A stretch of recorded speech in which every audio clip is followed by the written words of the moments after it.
तो नमस्कार दोस्तों, आज हम पढ़ेंगे एमपी के नेशनल पार्क। तो चलो स्टार्ट करते हैं एमपी के नेशनल पार्क पढ़ना। और यह बहुत हेल्पफुल है एमपी पुलिस के लिए और एसआई के लिए। देखो, आप सभी जानते हैं कि मध्य प्रदेश में टोटल कितने नेशनल पार्क हैं? आप बता सकते हैं?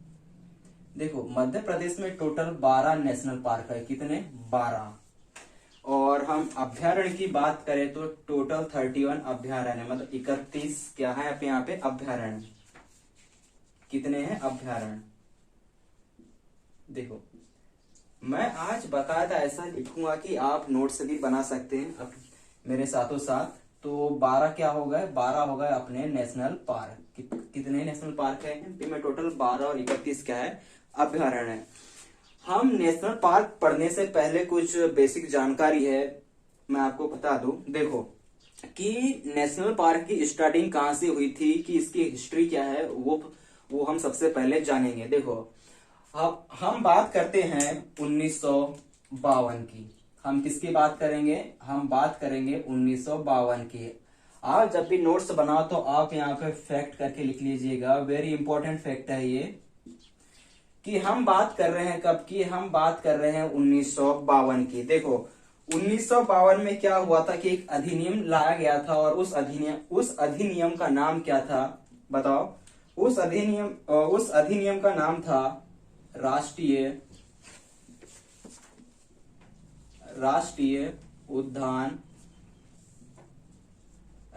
उद्यान अधिनियम। तो आपसे पूछ सकता है कि भारत में सबसे पहले राष्ट्रीय उद्यान अधिनियम कब लाया गया था? वहां लाया गया था 1952 में। ठीक है। इस अधिनियम के बाद एक और अधिनियम लाया गया था, और वो वहां कब लाया गया था? वहां लाया गया था इसी के 20 साल बाद। कितने साल बाद? 20 साल बाद। कब लाया गया था? 1972 में। और इस अधिनियम का क्या नाम है? इस अधिनियम का नाम है वन्य जीव अधिनियम। क्या नाम है? वन्य जीव अधिनियम। आप बकायदा लिखते हुए रहा करिए। क्या है? देखो, मैंने क्या बोला कि 1952 में राष्ट्रीय उद्यान अधिनियम लाया गया था, और जस्ट उसी के 20 साल बाद, मतलब कि 1972 में एक अधिनियम लाया गया था, और उसका क्या नाम था? वन्य जीव अधिनियम। इस अधिनियम के अंतर्गत क्या किया गया था? इस अधिनियम के अंतर्गत राष्ट्रीय उद्यान की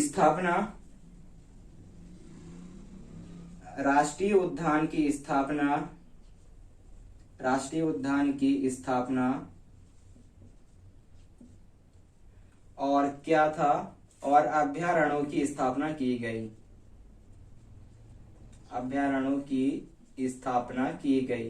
तो आपसे पूछ सकता है कि स्थापना की गई, आपसे क्या पूछेगा कि अपने भारत में जो है राष्ट्रीय उद्यानों की स्थापना या फिर अभ्यारण्यों की स्थापना किस अधिनियम के द्वारा की जाती है? तो वहां की जाती है वन्य जीव अधिनियम 1972 के द्वारा। ठीक है। चलो, आपने नाम सुना होगा प्रोजेक्ट टाइगर योजना के बारे में।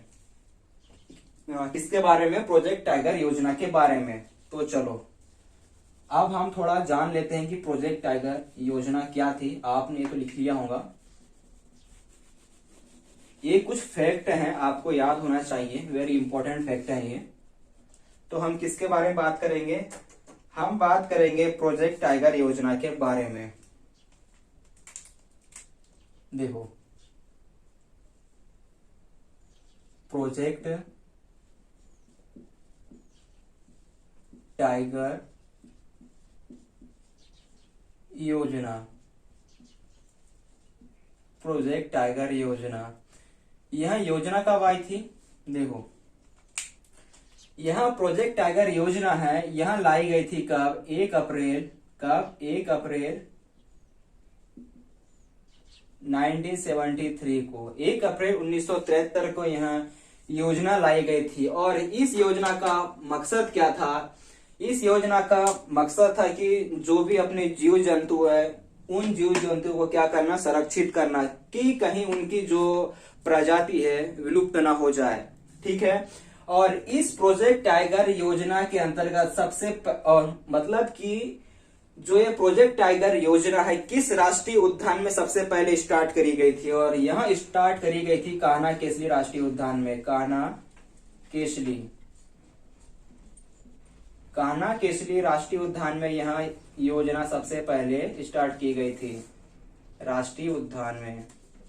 तो आपसे पूछ सकता है कि जो प्रोजेक्ट टाइगर योजना है सबसे पहले किस राष्ट्रीय उद्यान में स्टार्ट की गई थी? वहां की गई थी कान्हा केसरी राष्ट्रीय उद्यान में। और यह उद्यान कहाँ पर पड़ता है? यहाँ पड़ता है उद्यान मंडला में, मंडला अपने एमपी में। ठीक है, देखो हम टाइगर प्रोजेक्ट योजना के बारे में तो हम जान लिए कि यह योजना 1973 में अपने भारत में लागू हुई थी।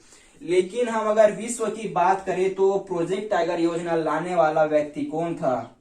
उनका नाम था मैनी गैनफोर्ड। क्या नाम था? गैनी मैनफोर्ड। उनका क्या नाम था? गैनी मैनफोर्ड। तो आपसे पूछ सकता है कि विश्व में प्रोजेक्ट टाइगर योजना को लाने वाला व्यक्ति कौन था? मैनी गैनफोर्ड। ठीक है, लेकिन भारत में इस योजना का श्रेय किसे जाता है? भारत में इस योजना का श्रेय जाता है कैलाश सांखलिया को। किसको? कैलाश सांखलिया एक व्यक्ति थे, उनको भारत में प्रोजेक्ट टाइगर योजना का जन्मदाता माना जाता है। ठीक है, आप सभी जानते हैं कि अभी 2018 में 2018 में बाघों का सर्वेक्षण हुआ था कि अपने टोटल भारत में बाघ कितने हैं। देखो अपने टोटल भारत में बाघ किए जाए तो अपने 2967 टोटल बाघ हैं। कहां पर? अपने भारत में। और विश्व में सबसे ज्यादा बाघ जो है भारत में पाए जाते हैं। ठीक है, हमने क्या बात करी कि 2018 में जो सर्वेक्षण हुआ था उसके अंतर्गत भारत में 2967 टोटल बाघ थे। उनमें से सबसे ज्यादा बाघ थे कहां पर? मध्य प्रदेश में। कहां पर? मध्य प्रदेश में। टोटल कितने बाघ थे? 526। अगर स्टेट की बात करें तो सबसे ज्यादा जो बाघों की संख्या है वह कहां पर है? एमपी में है। इसलिए एमपी को टाइगर स्टेट भी कहा जाता है। एमपी को क्या कहा जाता है? एमपी को टाइगर स्टेट भी कहा जाता है। टाइगर स्टेट भी कहा जाता है। आप बाकायदा ऐसा लिखा करिए। ठीक है, और आप सभी जानते हैं कि क्या बाघ दिवस कब मनाया जाता है? आप बता सकते हैं? देखो बाघ दिवस यहीं पे मैं साइड में लिख दे रहा हूं कि बाघ दिवस कब मनाया जाता है। ये सिर्फ आपको एक नॉलेज की बात है। बाघ दिवस आप जब भी नोट्स बनाओ तो इसे साइड में लिख लिया करो। बाघ दिवस कब मनाया जाता है? बाघ दिवस मनाया जाता है 29 जुलाई को। 29 जुलाई को क्या मनाया जाता है?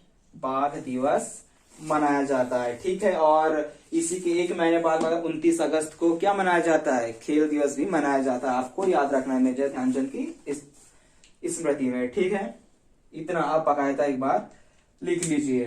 ठीक है,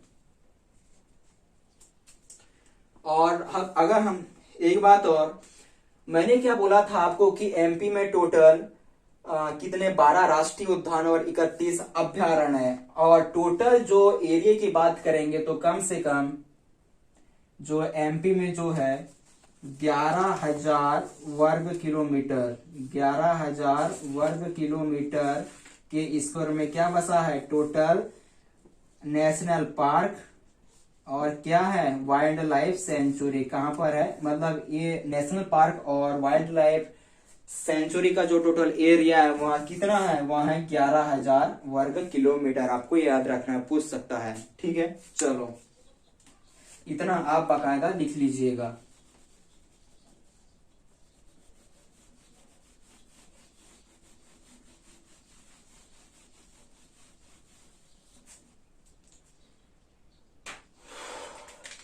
अब हम बात करते हैं नेशनल पार्क की। कौन से नेशनल पार्क की बात करें? कान्हा केसरी नेशनल पार्क पढ़ते हैं। कौन सा? Kanha Kesari national park.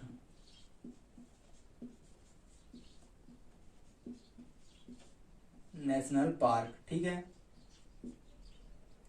Kanha Kesari national park के बारे में जानेंगे।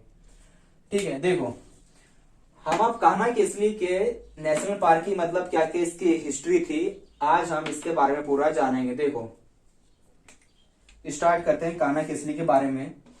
और पहली बात, कान्हा केसरी पड़ता कहां पर है? यह पड़ता है मंडला डिस्ट्रिक्ट, और थोड़ा बहुत पड़ता है बालाघाट डिस्ट्रिक्ट में भी, मंडला और बालाघाट। लेकिन आपको परीक्षा में सिर्फ मंडला ऑप्शन मिलेगा, तो आपको मंडला ही ऑप्शन टिक करना है। तो आपसे पूछ सकता है कि कान्हा केसरी नेशनल पार्क किस जिले में है, तो आप क्या बोलेंगे? आप बोलेंगे मंडला जिले में। अगर हम इसके टोटल एरिया की बात करें तो इसका टोटल एरिया आता है 940 वर्ग किलोमीटर। कितना आता है? 940 वर्ग kilometre total Kanha Kesari national park का एरिया है। ठीक है, देखो अब हम इसकी थोड़ी बहुत हिस्ट्री जान लेते हैं कि जो कान्हा केसरी नेशनल पार्क क्या था। पहले एक पूरा जंगल हुआ करता था, और फिर आया डेट 1933 की एक साल आया, और उसी साल इसे कान्हा केसरी नेशनल पार्क को क्या बना दिया गया? अभय वन बना दिया गया। क्या बना दिया गया? अभय वन बना दिया गया। कब? 1933 में। ठीक है, और इसके बाद क्या हुआ था कि इसे 1952 मतलब इसी के कुछ सालों बाद, कौन सी डेट? 1952 में इसे अभयारण्य बना दिया गया। क्या बना दिया गया? इसे अभयारण्य बना दिया गया। और फिर इसी के 3 साल बाद, मतलब कब? 1955 में। कब? 1955 में इसे राष्ट्रीय उद्यान का दर्जा दिया गया। कब राष्ट्रीय उद्यान का दर्जा इसे कब दिया गया? 1955 में। तो आपसे क्वेश्चन पूछ सकता है कि कान्हा केसरी नेशनल पार्क सबसे पहले अभयारण्य कब बना?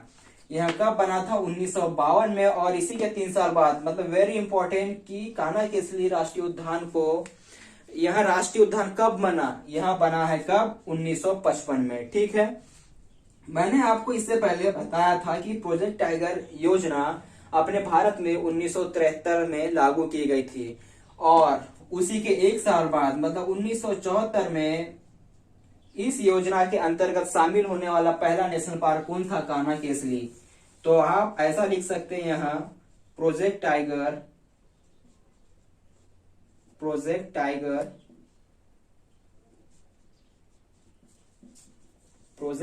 योजना में शामिल होने वाला पहला नेशनल पार्क था। शामिल होने वाला पहला नेशनल पार्क था। कौन था? कान्हा केसरी राष्ट्रीय उद्यान। ठीक है, और आपसे यह भी पूछ सकता है कि मध्य प्रदेश का पहला अभयारण्य कौन सा था, और मध्य प्रदेश का पहला नेशनल पार्क कौन सा था। तो आपके जो सारे सवालों के जवाब कौन से होंगे? कि कान्हा केसरी नेशनल पार्क। ठीक है, चलो आप इसे एक बार उतार लीजिए, सेम टू सेम ऐसा ही। इसके बारे में और हम कुछ बातें जान लेते हैं कान्हा केसरी नेशनल पार्क के बारे में। ठीक है,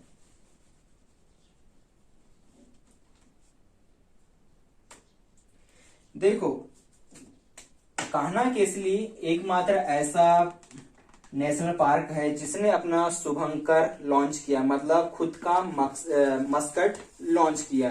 किसने? कान्हा केसरी नेशनल पार्क ने। देखो अब हम बात करते हैं 2017 की। 2017 में एक व्यक्ति थे जिनका नाम था रोहन चक्रवर्ती। उनका क्या नाम था? रोहन चक्रवर्ती। इन्हीं व्यक्ति ने जो कान्हा केसरी नेशनल पार्क का शुभंकर है उसे लॉन्च किया था, और उस शुभंकर का नाम क्या है? क्या नाम है? भूरसिंह। क्या नाम है? भूरसिंह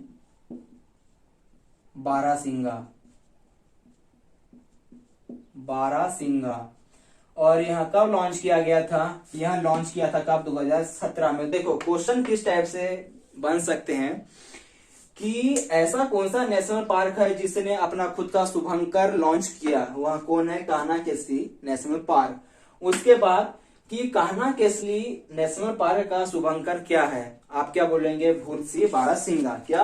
भूरसिंह बारासिंगा। ठीक है, और जो भूरसी बारहसिंगा जो शुभंकर है, उसका डिजाइन किसने तैयार किया था? उसका डिजाइन तैयार किया था किसने? रोहन चक्रवर्ती ने। ठीक है, चलो उसके बाद एक व्यक्ति आते हैं, उनका क्या नाम था? James Forsythe. एक व्यक्ति है, उनका क्या नाम था? James Forsythe. क्या नाम था? James Forsythe. इन्होंने क्या किया था? एक बुक लिखी थी और उस बुक का क्या नाम था? उस बुक का नाम था सेंट्रल इंडिया। क्या नाम था? Central India highlands. क्या नाम था? Central India highlands. यह बुक आप बता सकते हैं कि किस लिए है? देखो, एक यह सॉरी देखो, जो जेम्स फोर्सिथ है, उनकी एक बुक है, उनका बुक क्या नाम था? Central India highlands. इस बुक के अंतर्गत क्या किया गया है कि वन्य जीव संरक्षण, क्या किया गया है? जो वन्य जीव संरक्षण है उसके ऊपर कार्य किया गया है। मैंने क्या बोला कि जो एक व्यक्ति है, उनका नाम है जेम्स फोर्सिथ और उनकी बुक का नाम है सेंट्रल इंडिया हाईलैंड्स। और इस बुक में जो वर्णन किया गया है वो किसके बारे में किया गया है? वह किया गया है वन्य जीव संरक्षण, मतलब कि जीवों को कैसे संरक्षित रखा जाता है, उसके बारे में आपको सारी जानकारी इस बुक के अंतर्गत मिलेंगी। ठीक है, देखो, और आप सभी जानते हैं कि सबसे ज्यादा बाघों की संख्या कहां पर है? कान्हा केसरी में ही है। सबसे ज्यादा बाघों की संख्या कहाँ है? बाघों की संख्या कान्हा नेशनल पार्क में है। कान्हा नेशनल पार्क में है। अगर घनत्व की बात करेंगे तो हम बांधवगढ़ टिक करेंगे, लेकिन सबसे ज्यादा अगर बाघों की संख्या के बारे में बात करेंगे तो हम क्या टिक करेंगे? Kanha Kesari national park. ठीक है, चलो अब आगे बढ़ते हैं।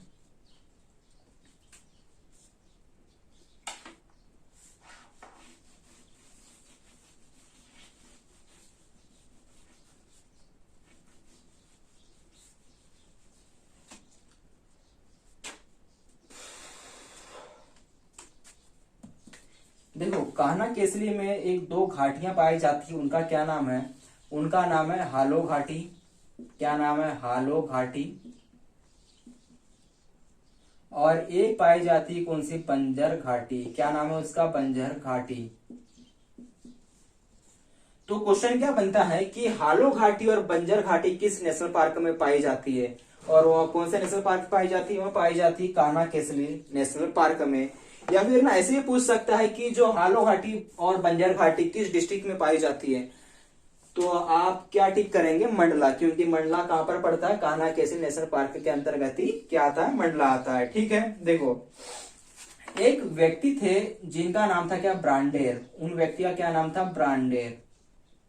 क्या नाम था? ब्रांडेर। ठीक है, तो उन्होंने, ब्रांडेर एक व्यक्ति थे, उन्होंने ही बंजर घाटी का वर्णन अपनी बुक में किया है। और उस बुक का क्या नाम है? Wild animal in central India. क्या नाम है? Wild animal in central India. ये वेरी इंपॉर्टेंट बुक से आपको याद रखनी है कि जो कान्हा केसरी में जो बंजर घाटी है, तो उसका वर्णन ब्रांडर ने अपनी बुक में किया और उस बुक का क्या नाम है? Wild animal in central India. ठीक है, उसके अंतर्गत बंजर घाटी का वर्णन किया गया है। देखो, मैं जो पढ़ा रहा हूं ना, वेरी इंपॉर्टेंट पॉइंट है, आपको बेसिकली याद करने इसे। और आजकल क्या होता है कि ऐसी चीजें पूछी जाती है। ठीक है, आपसे ये पूछना बंद कर देगा कि कान्हा केसरी नेशनल पार्क कहां पर है। ये तो आप भी जानते हैं, मैं भी जानता हूं और सभी लोग जानते हैं कि कहां पर है? मंडला में है। ठीक है, चलो देखो, एक और पॉइंट कि कान्हा केसरी में एक बामनी दरार पाई जाती, मतलब बामनी दरार नाम की एक घाटी पाई जाती है। कौन सी? बामनी दरार। आपने नाम भी सुना होगा। कौन सी घाटी? बामनी दरार घाटी। ठीक है, देखो, और बामनी दरार घाटी में एक पॉइंट पड़ता है जिसे कहा जाता है सनसेट पॉइंट। क्या कहा जाता है? सनसेट पॉइंट कहा जाता है। तो आपसे पूछ सकता है कि जो सनसेट पॉइंट है कहाँ पर पाया जाता है, कहाँ पर है? वह है कहाँ पर? बामनी दरार में। और ये बामनी दरार कहाँ पर पड़ती है? पड़ती कान्हा केसरी नेशनल पार्क में। ठीक है, यह जो सनसेट पॉइंट है ना, यह कान्हा केसरी नेशनल पार्क का, यह नेशनल पार्क का क्या है? मतलब सबसे ऊंचा पॉइंट है। यह नेशनल पार्क का सबसे ऊंचा पॉइंट है। क्या है? सबसे ऊंचा पॉइंट है। कौन सा पॉइंट है? Sunset point. तो आपसे पूछ सकता है कि जो कान्हा केसरी नेशनल पार्क का सबसे ऊंचा जो पॉइंट है उसे किस नाम से जाना जाता है? तो आप क्या बताएंगे? उसे सनसेट पॉइंट के नाम से जाना जाता है। ठीक है, और यहीं से दो नदियां निकलती है। कहां से? सनसेट पॉइंट से। एक का क्या नाम है? एक का नाम है बंजर, एक का क्या नाम है? बंजर नदी, और दूसरे का क्या नाम है? सुवर्ण नदी। क्या है? सुवर्ण नदी। तो आपसे पूछ सकता है कि कान्हा केसरी राष्ट्रीय उद्यान से जो नदियां निकलती है उन नदियों को क्या नाम है? उनके क्या नाम है? एक का नाम है बंजर घाटी और दूसरे का क्या नाम है? सॉरी, बंजर नदी और दूसरे का क्या नाम है? सुवर्ण नदी। ठीक है, आपको बकायदा ऐसे पॉइंट आपको लिखना है अपनी नोटबुक में। ठीक है, चलो आगे बढ़ते हैं।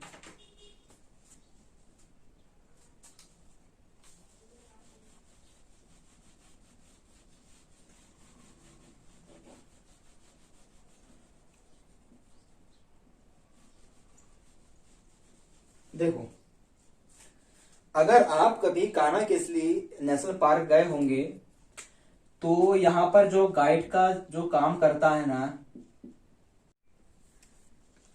देखो आगे चलते हैं अब, कि आपसे यहां भी पूछ सकता है कि जो कान्हा केसरी नेशनल पार्क में गाइड का काम कौन सी जनजाति करती है। Very important. देखो, इस नेशनल पार्क में जो गाइड का काम है वह बैगा जनजाति करती है। कौन सी जनजाति करती है? बैगा जनजाति करती है। कौन सी जनजाति करती है गाइड का काम? बैगा जनजाति करती है। ठीक है, इसी बैगा जनजाति के अंतर्गत एक व्यक्ति थे जिनका क्या नाम था? बैगा मंगलू। क्या नाम था? बैगा मंगलू। और इसी बैगा मंगलू के नाम पर इस नेशनल पार्क में क्या किया गया? सड़क का निर्माण किया गया है। सड़क का निर्माण किया गया है। किसके नाम पर? बैगा मंगलू के नाम पर सड़क का निर्माण किया गया है। देखो, मैंने क्या बोला आपको कि जो कान्हा केसरी नेशनल पार्क में जो गाइड का काम कौन करता है? वहां करती है बैगा जनजाति। ठीक है, उन्हीं बैगाओं में से एक व्यक्ति थे जिनका क्या नाम था? बैगा मंगलू, और इस बैगा मंगलू के नाम पर ही कान्हा केसरी नेशनल पार्क में एक सड़क का निर्माण किया गया है। ठीक है, चलो देखो, आप सभी जानते हैं कि कान्हा केसरी नेशनल पार्क में बैडरी जनजाति का बारहसिंगा पाया जाता है। कौन सी जनजाति का? बैडरी जनजाति का, सॉरी बैडरी जाति का लिख लीजिए आप। बैडरी जाति का बारहसिंगा पाया जाता है। आपसे पूछ सकता है कि बैडरी जाति का बारहसिंगा किस नेशनल पार्क में पाया जाता है? वह कौन सा? कान्हा केसरी नेशनल पार्क में पाया जाता है। क्या बारहसिंगा पाया जाता है? कहां पर पाया जाता है? कान्हा केसरी नेशनल पार्क में। ठीक है, साथ ही साथ दुर्लभ बारहसिंगा क्या है? जो इस पार्क में जो दुर्लभ बारहसिंगा जो होते हैं उन्हें किस नाम से जाना जाता है? उन्हें कान्हा का गहना के नाम से जाना जाता है। वेरी इंपॉर्टेंट, कान्हा का गहना। क्या है? कान्हा का गहना। देखो, क्या होता है कि जो अपना कान्हा केसरी नेशनल पार्क है उसमें कुछ दुर्लभ बारहसिंगा भी पाए जाते हैं, मतलब कि जिनकी जनसंख्या बहुत ही कम है, मतलब ऑलरेडी वो दुर्लभ हो चुके हैं, मतलब दिखते नहीं है। तो उन्हें एक टोनिंग में कहा क्या जाता है कि उन्हें कान्हा का गहना कहा जाता है। क्या कहा जाता है? कान्हा का गहना। तो आपसे पूछ सकता है कि कान्हा का गहना किसे कहा जाता है? वह दुर्लभ बारहसिंगा को कहा जाता है। क्या? कान्हा का गहना। ठीक है, ठीक है। यहाँ पर एक वृक्ष पाया जाता है जो बहुत ही ज्यादा लोकप्रिय, मतलब फेमस वृक्ष, और उसे हम क्या बोलते हैं? Indian ghost tree. क्या कहते हैं इनको? Indian ghost tree. Indian ghost tree क्या है? यह एक बहुत ही फेमस वृक्ष है। क्या है? फेमस ट्री है। तो आपसे यह पूछ सकता है कि जो इंडियन घोस्ट ट्री है वह किस नेशनल पार्क में पाया जाता है? वह पाया जाता है कहां पर? इंडियन अपने कहां पर? कान्हा केसली नेशनल पार्क में। कौन सा वृक्ष पाया जाता है? इंडियन घोस्ट ट्री, क्योंकि यह बहुत ही ज्यादा फेमस वृक्ष है। ठीक है, देखो एक और बात कि कान्हा केसली नेशनल पार्क में क्या पाए जाते हैं? साल के कुछ वृक्ष पाए जाते हैं। यहाँ पर क्या है कि साल के कुछ वृक्ष है, मतलब ठूठ वाले, मतलब जिन्हें बिना शाखाओं वाले, मतलब बिना शाखाओं वाले, बिना शाखाओं वाले यहाँ पे कुछ वृक्ष हैं, और इन्हीं वृक्षों को किस नाम से जाना जाता है? इनको राजा रानी के नाम से जाना जाता है। तो आपसे पूछ सकता है कि जो कान्हा केसरी नेशनल पार्क में जो साल के वृक्ष है, मतलब बिना शाखा वाले, उन्हें किस नाम से जाना जाता है? उन्हें राजा रानी के नाम से जाना जाता है। ठीक है, आप भी इतना लिख सकते हैं आराम से। चलो आगे बढ़ते हैं।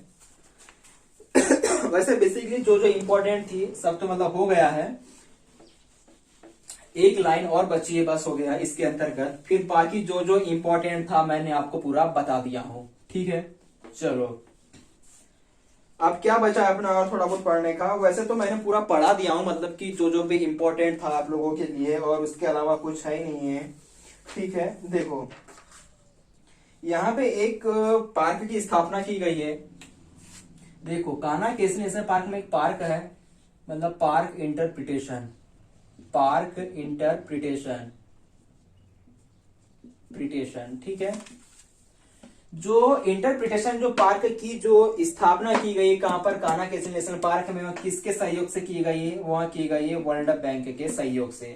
तो क्वेश्चन ऐसा बन सकता है कि जो कान्हा केसरी में जो पार्क इंटरप्रिटेशन जो पार्क है उसकी स्थापना किसके सहयोग से की गई? तो आप बता सकते हैं कि उसकी स्थापना वर्ल्ड बैंक के सहयोग से की गई है। ठीक है, तो कान्हा केसरी के बारे में जितने भी इंपॉर्टेंट बातें थी वो सारी हमने जान ली। तो हमने क्या क्या पढ़ लिया कि जो कान्हा केसरी का टोटल, चलो देखते हैं कि यह पड़ता कहां पर है। यहाँ पड़ता है कहां पर? मंडला में, मंडला और बालाघाट में। ठीक है, और इसका एरिया कितना है? इसका एरिया पड़ता है 940 वर्ग किलोमीटर। ठीक है, चलो यहाँ 1933 में अभय वन बना। क्या क्या बना? अभय वन बना। फिर 1952 में क्या बना? यहाँ पर यहाँ 1952 में अभयारण्य बना, आप जानते हैं। फिर 1955 में यहाँ राष्ट्रीय उद्यान बना, और फिर 1974 मतलब 1974 में इसे टाइगर प्रोजेक्ट के अंतर्गत शामिल किया गया। किसे?